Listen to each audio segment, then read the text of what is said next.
Assalamualaikum warahmatullahi wabarakatuh. Perkenalkan, nama saya Claudia Nabila dengan NIM B11123086 dari kelas C Ilmu Hukum Fakultas Hukum Universitas Jambi.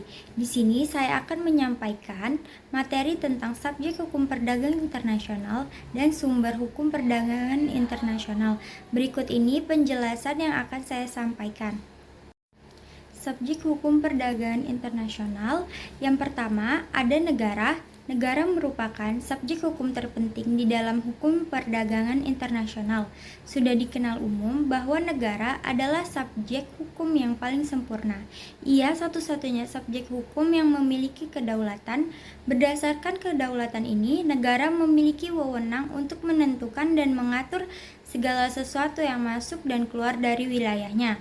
Dengan atribusi kedaulatannya, ini negara antara lain berwenang membuat hukum yang mengikat segala subjek hukum lainnya, yaitu individu, perusahaan, mengikat benda dan peristiwa hukum yang terjadi di dalam wilayahnya, termasuk perdagangan di wilayahnya. Negara juga berperan baik secara langsung maupun tidak langsung dalam pembentukan organisasi-organisasi perdagangan internasional di dunia, misalnya WTO, UNCTAD, UNCITRAL, dan lain-lain. Peran penting negara lainnya adalah negara juga bersama-sama dengan negara lain mengadakan perjanjian internasional guna mengatur transaksi perdagangan di antara mereka. Contoh perjanjian seperti ini adalah perjanjian Friendship, Commerce and Navigation, perjanjian penanaman modal bilateral, perjanjian penghindaran pajak berganda, dan lain-lainnya. Negara berperan juga sebagai subjek hukum dalam posisinya sebagai pedagang. Dalam posisinya ini, negara adalah salah satu pelaku utama dalam perdagangan internasional. Dalam awal tulisan ini, negara dengan perusahaan negaranya mengadakan transaksi dagang dengan negara lainnya. Negara memiliki sumber daya alam, perkebunan, pertambangan, dan lain-lain. Bahan alam ini di samping dikelola untuk kebutuhan di dalam negeri juga diperdagangkan ke subjek hukum lainnya yang memerlukannya. Yang kedua, organisasi internasional. Organisasi internasional dibagi menjadi dua, yaitu organisasi internasional antara pemerintah, publik. Organisasi internasional yang bergerak di bidang perdagangan internasional memainkan peran yang signifikan. Organisasi internasional dibentuk oleh dua atau lebih negara guna mencapai tujuan bersama. Untuk mendirikan suatu organisasi internasional perlu dibentuk suatu dasar hukum yang biasanya adalah perjanjian internasional.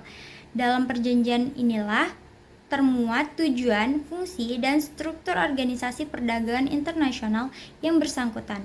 Biasanya, peran organisasi internasional dalam perdagangan internasional kurang begitu signifikan. Memang, organisasi internasional membeli kebutuhan-kebutuhan dari penjual, misalnya komputer, peralatan kantor, atau administrasi, telekomunikasi, dan transportasi. Yang selanjutnya, yang kedua, organisasi internasional non-pemerintahan. Non-governmental organization, swasta, non-pemerintahan atau yang kerap kali disebut pula dengan LSM International, NGO internasional dibentuk oleh pihak swasta atau asosiasi dagang.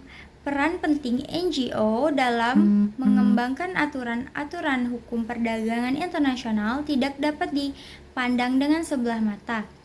Misalnya, ICC, International Chamber of Commerce atau Kamar Dagang Internasional, telah berhasil merancang dan melahirkan berbagai bidang hukum perdagangan dan keuangan. Lalu yang ketiga, multinational company. Dalam perdagangan modern, perusahaan multinasional telah tumbuh kuat melebihi kekuatan ekonomi negara-negara. Keadaan ini mengisyaratkan bahwa perusahaan multinasional secara tampak sebagian pelaku utama dalam ekonomi internasional saat ini. Pada awal abad ke-21, perusahaan multinasional telah dipertimbangkan secara yuridis seperti halnya manusia memiliki hak dan kewajiban yang diciptakan oleh hukum dan secara nyata mempunyai hak dalam proses hukum yang melampaui garis batas suatu negara. Menurut Cynthia Day Wellens, dalam beberapa hal, perusahaan multinasional juga mempunyai hak untuk menuntut dan menjadi subjek yang dapat dituntut. Yang keempat, individu. Peran individu dalam perdagangan internasional saat ini mengalami perkembangan yang sangat pesat. Dulu, perdagangan internasional hanya dapat dilakukan oleh negara atau perusahaan multinasional. Namun, pada era globalisasi teknologi saat ini, individu juga dapat mengambil peran secara langsung, misalnya melakukan transaksi perdagangan internasional melalui marketplace atau membuat perjanjian kerjasama dagang dengan orang dari negara lain. Walaupun begitu, individu sebagai subjek hukum perdagangan internasional memiliki keterbatasan dalam melakukan aktivitas perdagangan internasional.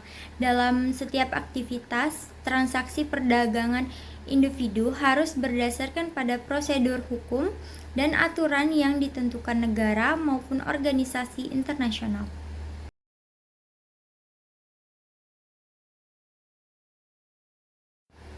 Sumber hukum perdagangan internasional. Yang pertama, perjanjian internasional. Perjanjian internasional dalam hal ini adalah perjanjian yang mengikat antara negara-negara. Aturan-aturan umum mengenai perjanjian internasional terdapat dalam Vienna Convention on the Law of Trade Ethics VCLT. Pasal 26 VCLT merupakan prinsip fundamental dalam perjanjian internasional, yaitu Pacta Sunt Servanda. Pasal 26 VCLT mengatur bahwa pada umumnya aturan-aturan dalam suatu perjanjian internasional hanya mengikat negara pihak dari perjanjian tersebut.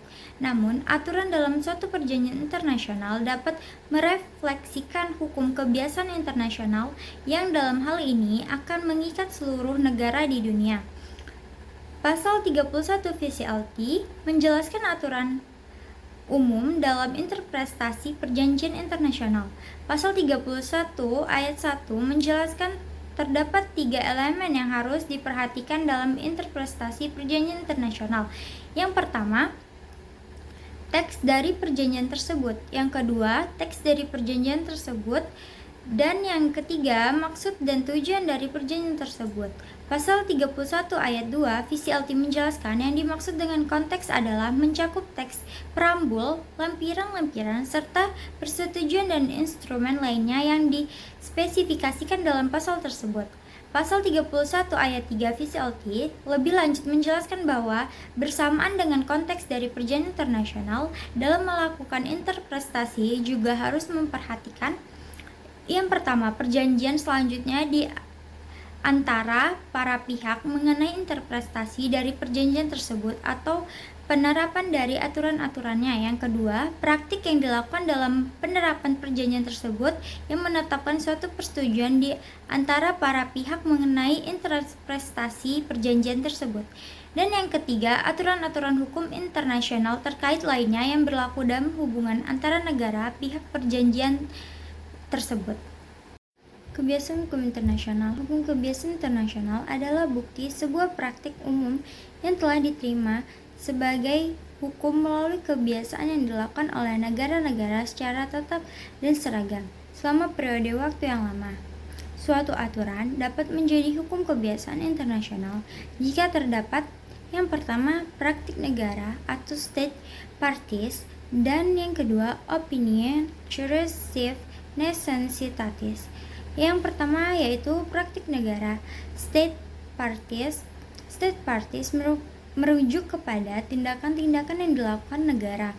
Opinion juris yaitu keyakinan dari suatu negara yang melakukan suatu tindakan bahwa tindakan tersebut merupakan suatu kewajiban karena adanya hukum yang mewajibkannya. State parties merupakan elemen subjek objektif hukum kebiasaan internasional. Mahkamah Internasional dalam kasus asylum menyatakan bahwa hukum kebiasaan internasional harus dilandasi a non-standard and uniform usage. Oleh karena itu, praktik negara dapat dilihat baik dari apa yang negara tersebut lakukan dan apa yang negara tersebut katakan. Praktik-praktik tersebut dapat dilihat pada putusan pengadilan nasional maupun internasional serta pernyataan. Yang kedua yaitu opinion juris civ nation citatis merupakan elemen subjek hukum kebiasaan internasional. Mahkamah Internasional dalam beberapa kasus telah menggunakan resolusi Majelis Umum PBB untuk mengkonfirmasikan keberadaan opini juris dengan memfokuskan pada isi dan resolusi tersebut. Itu saja yang dapat saya sampaikan. Apabila ada kesalahan dalam pengucapan atau kata saya yang salah, mohon maaf. Terima kasih. Wassalamualaikum warahmatullahi wabarakatuh.